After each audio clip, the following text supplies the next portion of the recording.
Hi everyone, welcome to this episode of Keipert Labs. In this video we're going to be looking at an introduction to the concept of electricity. So we're going to go through looking at some definitions.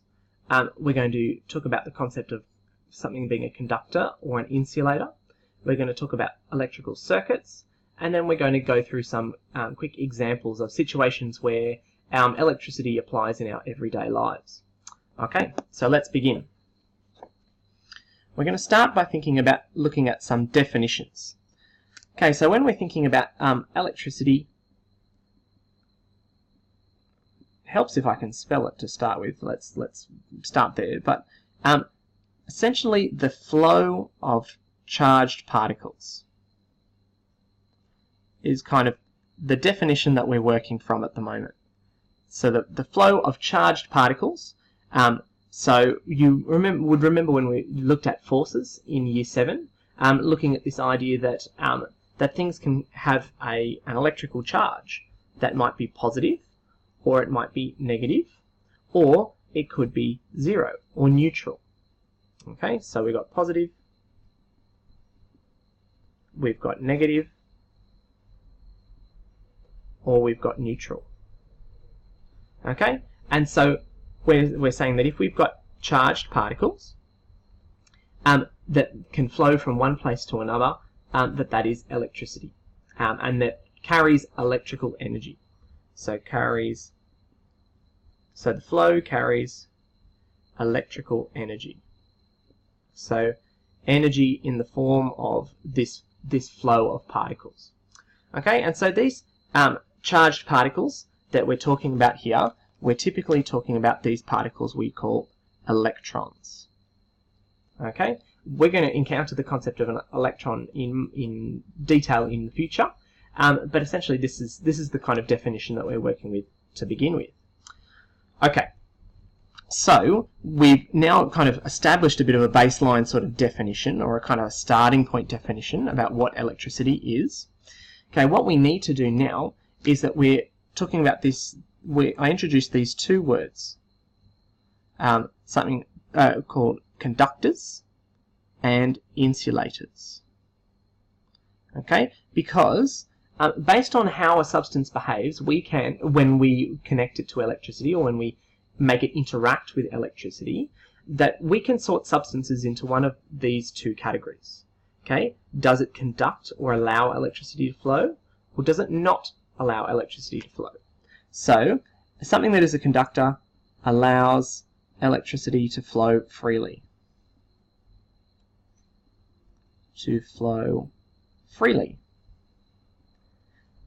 Some examples, we would say things like metals. Say like copper, which we would use for most electrical wires that you might have in your house or in the school or anything like that. So then we have things like iron or zinc, or you name it.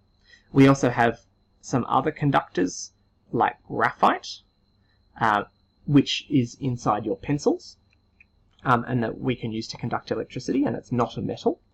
Okay, so there's some examples of substances that conduct or allow electricity to flow freely through them. So an insulator does not allow electricity to flow freely. So it's the opposite of a conductor. Okay, so some examples that we would come across, say like rubber, or plastic, wood, or glass.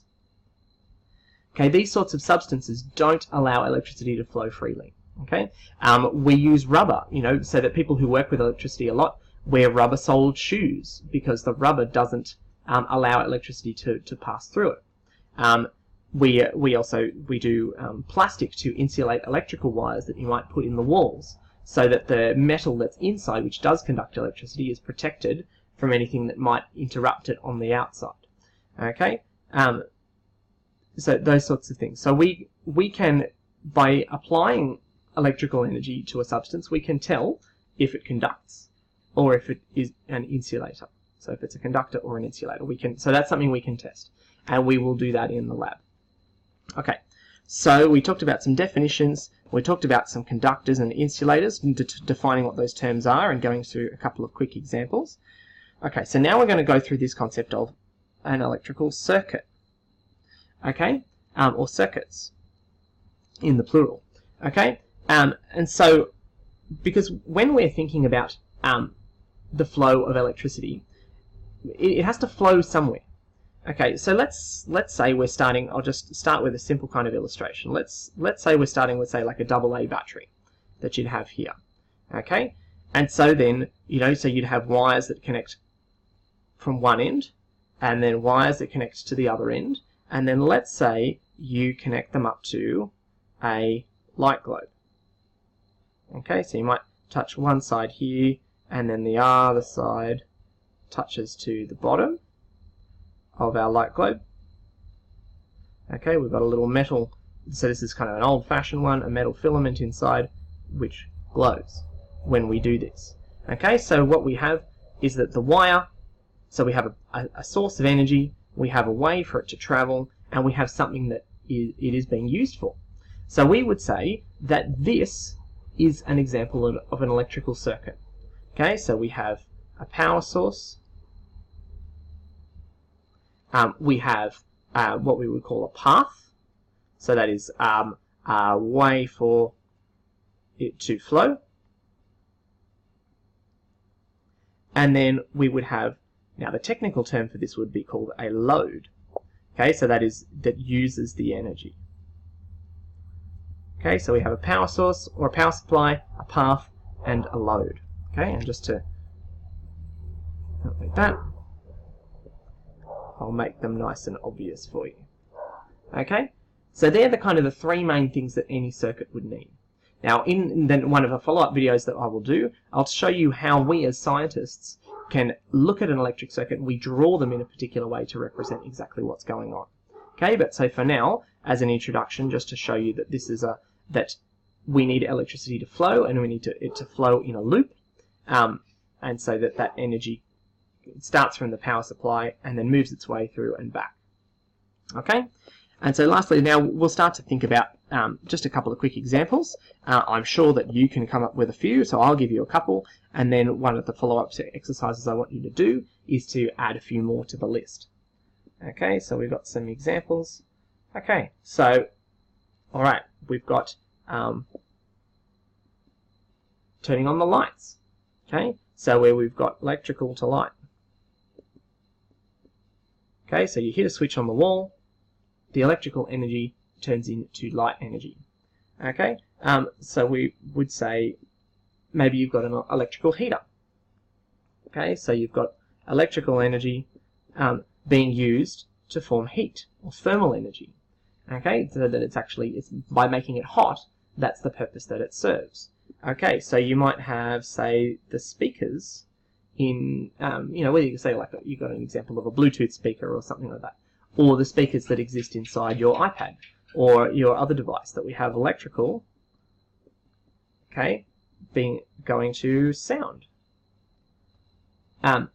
So in that, so in a speaker, that you've got electrical energy being used to generate sound. Okay, so there's just a couple of quick examples. What I want you to do, just to finish up now, is that I want you to see if you can come up with a couple more examples that you can list here of your own. Identify the situation and the energy transformation that's happening in each scenario. Alright, thanks very much for watching this episode. Stay tuned for the next one. Bye for now.